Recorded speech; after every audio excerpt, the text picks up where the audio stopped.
Hiya!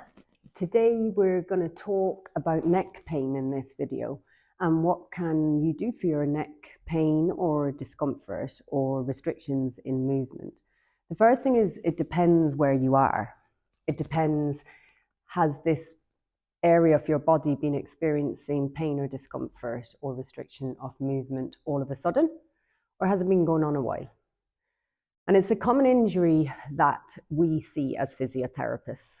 And it really does affect everyday living, because something as simple as turning around to talk to someone or looking to reverse can become painful or even restricted. So your whole body kind of has to turn around to do it, you know?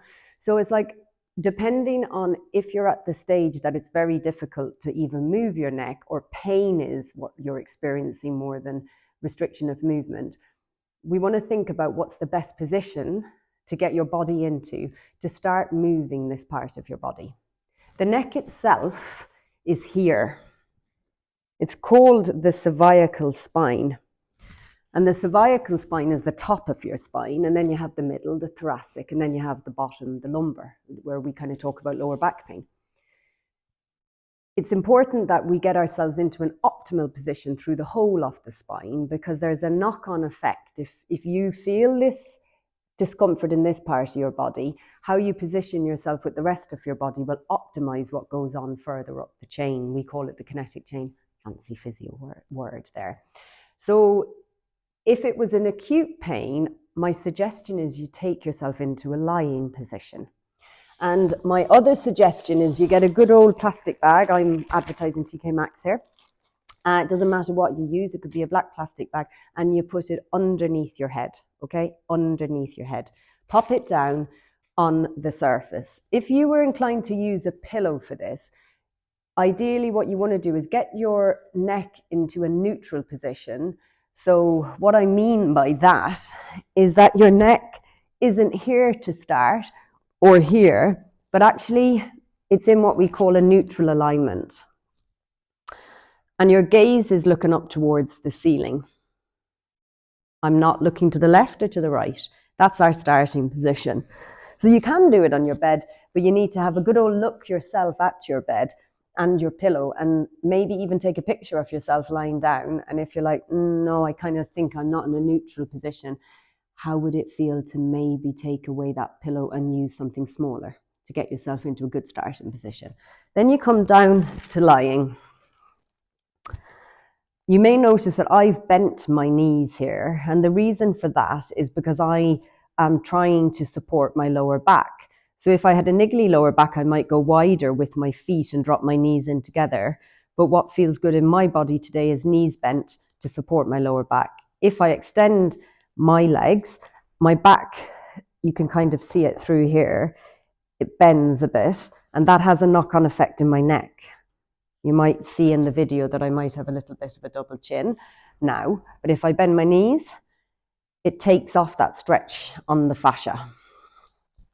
Okay, off we go. So connecting with our breath, maybe even bringing your hands into your tummy just to land into this moment. How's it feeling today? We're always looking to avoid going into a painful range of movement. We shouldn't be experiencing sharp pain. We're just below that. It may be discomfort, but not sharp pain. Breathing in as we start to think about where we're going, or visualizing the movement you're going to do, so you fire up all the pathways in your brain. Exhaling as you drop your chin towards your chest. This movement is called flexion, looking down. Breathe in and hold. Exhaling as you come back to neutral or starting position. Breathe in. Visualize the movement next. Exhale as you look up. Deep breath in to hold. Eyes could be open or eyes could be closed. And if the eyes are open, you're kind of getting another added stretch of the ocular muscles, which also need to be worked. Deep breath in to hold. Exhale back to the center. Rotations next. Breathing in, think about where I'm going. Exhale as I turn my head to the right. And you may notice my head hasn't lifted. It's still on the floor. The bag is doing its job and supporting me. Exhaling back to the center. Breathe in. Exhale to the left. My head is still in contact with the back of the surface beneath me. Deep breath in to hold. Exhaling slowly back to the center.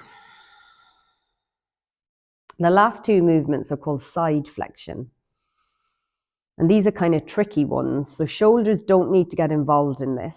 Exhaling as we drop the ear down to the shoulder. Breathe in and hold. Exhaling back to the center. I'm still gazing up towards the ceiling, towards the sky. Exhaling as I go to the other side. Breathe in and hold. And exhaling back to the center. And take a moment just to notice, how has that round of neck exercises felt in your body? Intuitively, you may feel like it would be nice to bring your hands onto the back of your neck. And what I'm doing here is I'm actually using, today my hands are cold and it feels lovely on the warmth of my neck. And I'm almost like self-massaging. I'm giving some proprioceptive feedback from my hands into this part of my body and massaging out my neck muscles. And if your body doesn't like cold today and it prefers warmth, you could just rub your hands together until they feel warm. And then once you've got the warmth of your own hands, pop that over the back of your neck and just gently squeezing on and off, on and off. It's quite intuitive. And then you could go into round 2 of the exact same exercises, but connecting with your breath. So it's not that you're going to do repetitions of each exercise. Instead, it's more connecting with your breath. So it's done slowly and with awareness and with a level of control only around you guide the movement. If we do it quick and our neck is sore, it can be like, oof. But if we do it slowly and we connect with our own breath, what actually happens is it allows us to listen to our body. And when we start to feel restriction or pain, we can stop before we move into pain. 3 rounds would be really useful, connecting with your breath at each time. And that could be done as soon as you wake up in the morning or after a shower. After a shower, your muscles will be nice and warm. It could be done at some point during the day again. And you could do it again before bed in the evening. And if you have more time, because many of us live busy lives, you could do this more often. If you felt that the exercises were a little bit, that your neck was a little bit painful afterwards, you could just pop on a little heat pack around your neck for 15 to 20 minutes.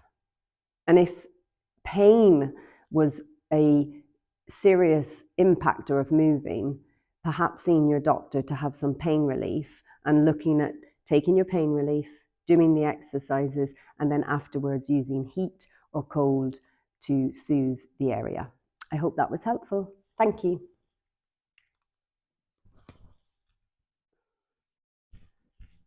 Please say you've recorded.